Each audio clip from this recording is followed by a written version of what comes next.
हम अग्निवीर की तैयारी करते हुए अपना सेट की देखते हैं। सबसे पहला क्वेश्चन क्या है, प्रेम कुमार शर्मा एक प्रसिद्ध थे। तो क्या थे प्रेम कुमार शर्मा एक दोस्तों, हमारे पास 4 ऑप्शन दिए हुए दोस्तों, लेकिन इसमें संगीतकार थे, इसके बाद कार्टूनिस्ट हैं, लोक कलाकार थे या अर्थशास्त्री थे। तो हमारा हो जाएगा दोस्तों कि प्रेम कुमार शर्मा एक प्रसिद्ध कार्टूनिस्ट थे। क्या थे दोस्तों? कार्टूनिस्ट थे। अब देखते हैं कि वायुसेना अध्यक्ष कहलाता है। तो वायुसेना अध्यक्ष क्या कहलाते हैं दोस्तों? 4 हमारे पास ऑप्शन दिए हैं, आप देखिए। तो वायुसेना अध्यक्ष हमारे कहलाते हैं कोमोडार। कोमोडार कहलाते हैं। क्या कहलाते हैं? वायुसेना अध्यक्ष कहलाते हैं कोमोडार। फिर दिया हुआ है दोस्तों, सबसे बड़ा सैन्य बहादुरी पुरस्कार है। सबसे बड़ा हमारे पास 4 ऑप्शन है दोस्तों, वीर चक्र, अशोक चक्र, परमवीर चक्र, इनमें से कोई नहीं। हमारा इनमें से चारों में से कौन सा ऑप्शन होगा दोस्तों? तो हमारा होगा परमवीर चक्र। परमवीर चक्र सबसे बड़ा सैन्य बहादुरी पुरस्कार है दोस्तों। देखिए चौथा क्वेश्चन देखते हैं, क्षत्रिय भारत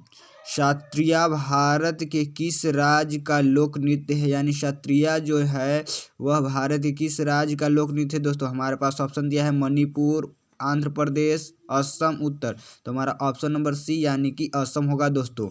इसके बाद क्वेश्चन हमारा 5वां है दोस्तों, हमारे झंडे का सफ़ेद रंग क्या दर्शाता है दोस्तों? तो सफ़ेद रंग यानी त्याग को दर्शाता है, शांति को दर्शाता है, संघर्ष को दिखाता है या निर्बलता को दर्शाता है? तो हमारा झंडे का सफ़ेद रंग शांति को दर्शाता है दोस्तों। क्या चीज़ को दर्शाता है? तो वह शांति को दर्शाता है। छठा क्वेश्चन दोस्तों, निम्न में से कौन एक प्रसिद्ध वैज्ञानिक था और भारत के परमाणु कार्यक्रम के जनक के रूप में जाना जाता है? तो जो यह इसमें ऑप्शन नंबर फर्स्ट ही होगा दोस्तों, ए डॉक्टर होमी जहांगीर भाभा जो थे भारत के परमाणु कार्यक्रम के जनक माने जाते हैं दोस्तों। क्या माने जाते हैं? डॉक्टर होमी जहांगीर भाभा जो थे भारत के परमाणु कार्यक्रम के जनक माने जाते हैं। ऑप्शन हमारा इसमें दिया हुआ है दोस्तों 4, लेकिन इसमें पहला ही ऑप्शन होगा, डॉक्टर होमी जहांगीर भाभा ही होगा जो भारत के परमाणु कार्यक्रम के जनक माने जाते हैं। 7वां क्वेश्चन नंबर देखते हैं दोस्तों। 7वां क्वेश्चन नंबर है, किस वर्ष ओलंपिक में भारतीय हॉकी टीम ने भाग लिया था? तो किस वर्ष ओलंपिक में भारतीय हॉकी टीम ने भाग लिया था? तो यह जो हमारा है दिया हुआ है ऑप्शन होगा ये दोस्तों, इनमें से चारों ऑप्शन में से 1928 ईस्वी होगा दोस्तों। 1928 में ही भारत जो है भारत के हॉकी टीम ने ओलंपिक में भाग लिया था दोस्तों। कब भाग लिया था? तो 1928 ईस्वी को ही भारत की हॉकी टीम ने ओलंपिक में भाग लिया था। अब ना 8वां क्वेश्चन देखते हैं दोस्तों कि विश्व मधु दिवस कब मनाया जाता है दोस्तों? तो विश्व मधु दिवस जो है हमारा 14 नवंबर को मनाया जाता है दोस्तों। यह कब मनाया जाता है? तो 14 नवंबर को विश्व मधु दिवस मनाया जाता है दोस्तों। अब देखते हैं हम अपना 8वां क्वेश्चन, सांची का स्तूप किस राज्य में स्थित है दोस्तों? तो सांची का स्तूप हमारा बिहार में तो है ही नहीं, उत्तर प्रदेश में नहीं होगा, ये हमारा मध्य प्रदेश में है दोस्तों। सांची का स्तूप जो है यह मध्य प्रदेश में है। फिर देखते हैं 10वां क्वेश्चन, महात्मा गांधी की हत्या कर दी गई थी। महात्मा गांधी की हत्या जो की थी वह नाथूराम गोडसे थे दोस्तों, जिन्होंने हत्या की थी 30 जनवरी 1948 को। कब महात्मा गांधी की हत्या हुई थी? तो 30 जनवरी 1948 को हुई थी हत्या दोस्तों महात्मा गांधी की। अब देखते हैं 11 क्वेश्चन नंबर, 1965 का वह युद्ध भारत ने किस देश के साथ लड़ा था दोस्तों? तो 1965 का युद्ध जो भारत था वह पाकिस्तान के साथ युद्ध लड़ा था दोस्तों। किसके साथ लड़ा था? वह पाकिस्तान के साथ युद्ध लड़ा था 1965 का युद्ध। अब देखते हैं 12 क्वेश्चन नंबर दोस्तों, मुगल सम्राट औरंगजेब की मृत्यु कब हुई थी? तो औरंगजेब की मृत्यु जो हुई थी दोस्तों यह 3 मार्च 1707 ईस्वी को हुई थी दोस्तों। मुगल सम्राट औरंगजेब की मृत्यु कब हुई थी? तो 3 मार्च 1707 ईस्वी को हुई थी दोस्तों। कब हुई थी? 3 मार्च 1707 ईस्वी को हुई थी। अब देखते हैं 13 क्वेश्चन नंबर, भारत के पहले टीवी सेंटर कब और कहाँ लगाया गया था दोस्तों? तो भारत के पहले टीवी सेंटर कब और कहाँ लगाया था? तो यह नई दिल्ली में लगाया गया था दोस्तों। इसको अगर हम अगर 1959 की तरह से अगर बोलने में गड़बड़ा है दोस्तों तो नई दिल्ली में वो 1959 में बोल सकते हैं दोस्तों। अब देखते हैं चिपको आंदोलन की शुरुआत कब हुई थी दोस्तों? तो चिपको आंदोलन की शुरुआत 1973 ईस्वी में हुई थी दोस्तों। चिपको आंदोलन की शुरुआत कब हुई थी दोस्तों? 1973 ईस्वी को हुई थी दोस्तों। चिपको आंदोलन की शुरुआत कब हुई थी दोस्तों? 1973 ईस्वी को हुई थी। अब देखते हैं सेवाग्राम आश्रम की स्थापना किसने की थी दोस्तों? तो हमारा ऑप्शन दिया हुआ है, ऑप्शन के अनुसार यहाँ पर देखिए हमारा होगा इसमें सही आंसर महात्मा गांधी, यानी कि सेवाग्राम आश्रम की स्थापना किसने की थी? तो यह महात्मा गांधी ने की थी दोस्तों। अब हमारा जो है वो समान ज्ञान जो है अब शुरू हो रहा है, समान विज्ञान दोस्तों। समान विज्ञान में हमारा पूछा गया है क्या दोस्तों? 16 क्वेश्चन नंबर, ओजोन परत किससे सुरक्षा करती है? ओजोन परत जो है वह किससे हमें सुरक्षा प्रदान करती है दोस्तों? तो यह जो है यूवी किरणों से सुरक्षा प्रदान करती है दोस्तों। ओजोन परत किससे सुरक्षा प्रदान करती है दोस्तों? तो यह यूवी किरणों से सुरक्षा प्रदान करती है दोस्तों। यह यूवी किरणों से सुरक्षा इसमें दिया गया कि आइंस्टीन वैज्ञानिक से संबंधित है, तो आइंस्टीन वैज्ञानिक ने दिया था E बराबर mc² दोस्तों। E बराबर mc² जो है यह आइंस्टीन वैज्ञानिक से ही संबंधित है। अब हम अपना देखते हैं दोस्तों 18 क्वेश्चन नंबर। देखिए दोस्तों 18, जब हथौड़े से कील को पीटा जाता है तो कौन सी ऊर्जा किसमें ऊर्जा में बदलती है? तो यह गतिज ऊर्जा स्थितिज ऊर्जा में नहीं होगा दोस्तों, गतिज ऊर्जा उष्मा ऊर्जा में होगे दोस्तों। क्योंकि जब हथौड़े से कील को पीटा जाता है तो वह कौन सी ऊर्जा में बदलती है? तो वह गतिज ऊर्जा से उष्मा ऊर्जा में बदलती है दोस्तों। अब हम अपना 19 क्वेश्चन नंबर देखते हैं। सर, मानव शरीर का संतुलन बनाए रखने वाला अंग का नाम क्या है? तो वह मेडुला अल्बागेट होगा, अल्बागेट होगा। यह मानव शरीर का संतुलन बनाए रखने वाला अंग का क्या नाम है दोस्तों? तो मेडुला अल्बागेटा होगा, मेडुला अल्बागेटा होगा। मानव शरीर का संतुलन बनाए रखने वाला अंग का क्या नाम है दोस्तों? तो मेडुला अल्बागेटा होगा। 1 किलोवाट घंटा किसके बराबर होता है दोस्तों? तो 1 किलोवाट घंटा बराबर होता है 3.6 × 10⁻6 जूल होता है दोस्तों। 1 किलोवाट घंटा किसके बराबर होता है दोस्तों? तो 3.6 × 10⁻6 जूल होता है दोस्तों।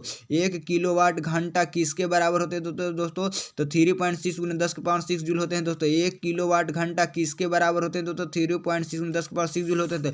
बूझे हुए चूने का समान सूत्र दोस्तों, तो बूझे हुए चूने का समान CaO, यानी कि बूझे हुए चूने का सूत्र समान क्या होता है तो दोस्तों? तो CaO होता है दोस्तों। बूझे हुए चूना का समान सूत्र क्या होता है? तो है CaO होता है दोस्तों। अब हम अपना देखते हैं 22 क्वेश्चन नंबर। दूषित जल से कौन सी बीमारी फैलती है दोस्तों? दूषित जल से हमें हैजा होती है दोस्तों।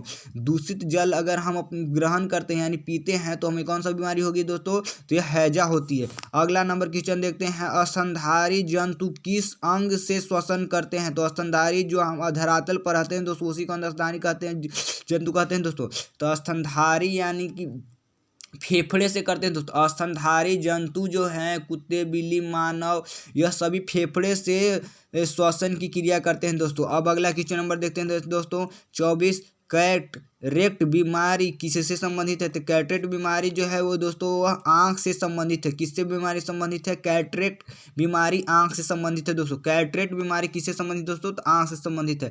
कंकाल की उम्र किसके मतलब कंकाल कार्बन डेटिंग के द्वारा ही मापी जाती है। तो कंकाल की उम्र किसके द्वारा मापी जाती है दोस्तों? तो यही पूछा गया है, कंकाल की उम्र के द्वारा मापी जाती है। तो यह कार्बन डेटिंग के ही द्वारा कंकाल की उम्र का पता लगाया जाता है। तो यह कितना कंकाल का उम्र हो रहा है, कितना पुराना है। अगला नंबर क्वेश्चन नंबर देखते हैं दोस्तों 26, गति किस यंत्र से मापी जाती है? तो गति यानी कि आपने देखा होगा दोस्तों, कभी भी आप गाड़ी चलाते होंगे, स्कूटर या कार को, तो आप उसमें स्पीडोमीटर लगा होता है जो हमेशा बताते रहता है आप किस स्पीड से जाते रहते हैं। तो यहाँ पर हमारा गति किस यंत्र से मापी जाती है? तो यहाँ पर हमारा उत्तर हो जाएगा स्पीडोमीटर। क्या होगा दोस्तों? तो स्पीडोमीटर। गति किस यंत्र से मापी जाती है? तो स्पीडोमीटर। तंबाकू में क्या पाया जाता है दोस्तों? कौन सा रसायन पाया जाता है? तंबाकू में हमारा निकोटीन पाया जाता है। तंबाकू में कौन सा रसायन पाया जाता है दोस्तों? तंबाकू में निकोटीन पाया जाता है। तंबाकू में क्या पाया जाता है, रसायन पाया जाता है दोस्तों? तो हमारा पर निकोटीन हो जाएगा, निकोटीन। डायन की इकाई है। डाइन यानी कि किसका छोटा मात्रक है, तो यहाँ पर हमारा बल का हो जाएगा दोस्तों, क्योंकि बल का बड़ा मात्रक होता है न्यूटन, और यहाँ पर छोटा मात्रक यानी कि सीजियस मात्रक हम बोल सकते हैं कि यहाँ पर डाइन का बल का माने छोटा मात्रक इकाई जो होता है वह डाइन होता है दोस्तों। ग्रीन हाउस गैस कौन सी है, मतलब यहाँ पर पूछा गया है दोस्तों कि 4 ऑप्शन में से कौन सी ग्रीन हाउस गैस होता है। हमारा ग्रीन हाउस गैस होता है दोस्तों कार्बन डाइऑक्साइड। कार्बन डाइऑक्साइड ही हमारा इन सभी ऑप्शनों में से कार्बन डाइऑक्साइड ही ग्रीन हाउस गैस हो दोस्तों। अगला क्वेश्चन नंबर देखते हैं दोस्तों कि कौन सी क्वेश्चन है, सबसे बड़ा अंडा किसका होता है दोस्तों। तो सबसे बड़ा अंडा शुतुरमुर्ग का होता है दोस्तों, क्योंकि 4 ऑप्शन के अनुसार हमें देखना है क्योंकि किसका बड़ा अंडा होता है, तो यहाँ पर हमारा शुतुरमुर्ग का अंडा जो होता है वह बड़ा होता है दोस्तों। इसके बाद हमारे यहाँ पर दिया हुआ गया है मैथ दोस्तों कि आप इसका तो हम सब्जेक्टिव कराना पड़ेगा, क्योंकि यह ऑब्जेक्टिव की तरह होता है जरूर, लेकिन बनाना सब्जेक्टिव की तरफ पड़ता है।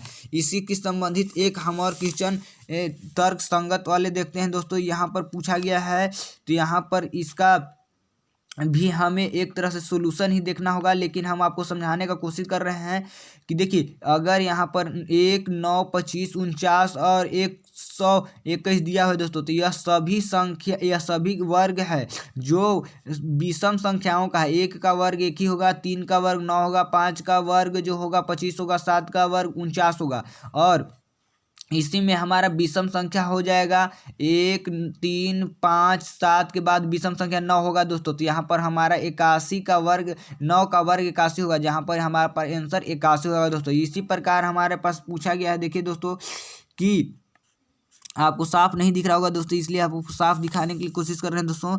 यहाँ पर देखिए कि PALE को 1, 2, 1, 3, 4 लिखते हैं, और अर्थ यानी कि EABEARTH को 41590 लिखते हैं। तो आप लिखते हैं तो PEARL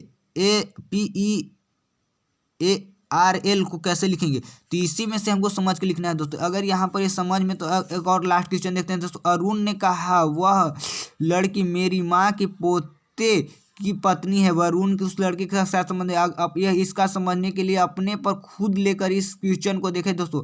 अरुण यानी कि आप मानिए कि सपोर्ट आप ही अरुण है, आपकी माँ के पोते यानी कि पुत्र के पत्नी आपके के साथ क्या लगेंगे दोस्तों, तो अरुण यानी कि वह जो अरुण है उसका क्या लगेगा दोस्तों, तो वह ससुर का होगा। यहाँ पर देखिए दोस्तों 2 ऑप्शन दिया गया है, लेकिन जो फर्स्ट में दिया रहा है वही ऑप्शन होगा। यहाँ पर जो अरुण है उस लड़की का क्या होगा, ससुर होगा। अब इसके बाद ये देखिए इसका सॉल्व करना पड़ेगा दोस्तों।